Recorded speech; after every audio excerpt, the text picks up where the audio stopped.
Every day, millions of people in Europe rely on drinking water and wastewater services, often without realizing how vulnerable these systems are to cyber threats.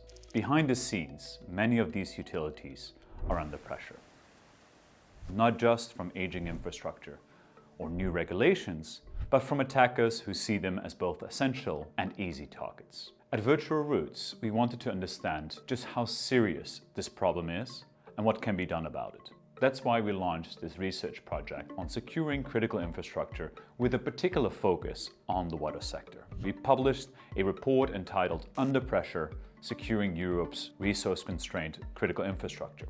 And we are grateful to the support from Microsoft in this work.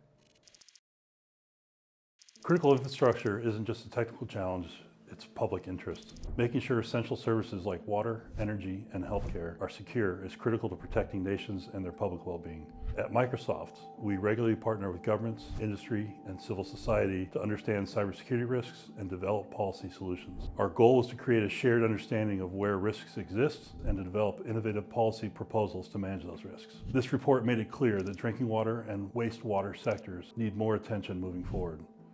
Many of Europe's water operations are small, underfunded, and digitally exposed. They are essential, but resource constrained. They manage complex networks with minimum staff. They run systems that are increasingly digitized, but rarely secured. And they face existing regulatory demands they often struggle to meet.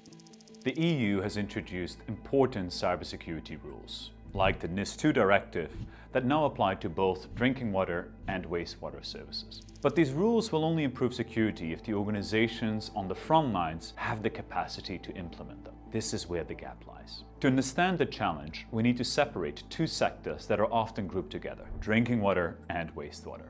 Drinking water systems are decentralized. They focus on supply reliability and water quality.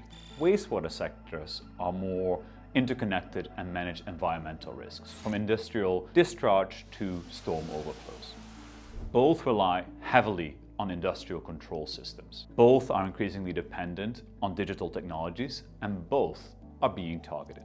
In the last few years, we have seen a surge in cyber attacks. In Italy, the Alto Calore utility was hit by the Medusa ransomware group, disrupting services for almost 500,000 people. In the UK, Southern Water faced a breach by Blackbuster ransomware, costing millions.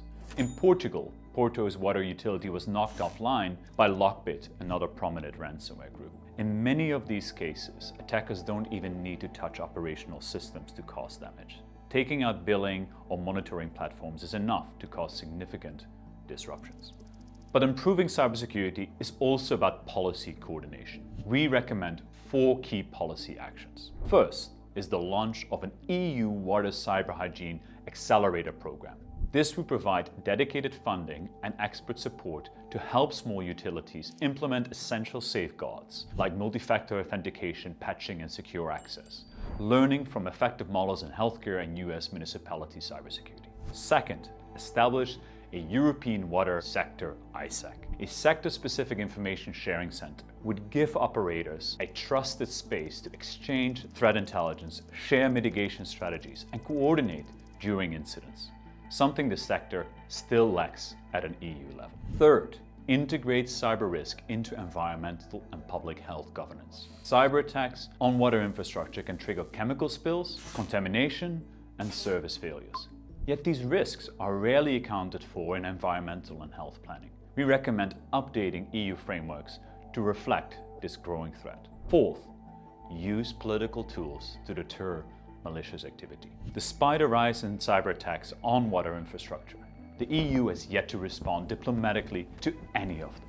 Without consistent political consequences, attackers face little disincentive. The EU and its member states should use the cyber diplomacy toolbox more actively, backstop national attribution capabilities, and hold states accountable when they enable ransomware actors to operate with impunity. Europe's water systems face real risks, but there is a clear path forward. With the right support, better coordination, and practical tools, we can help protect these vital services from growing cyber threats.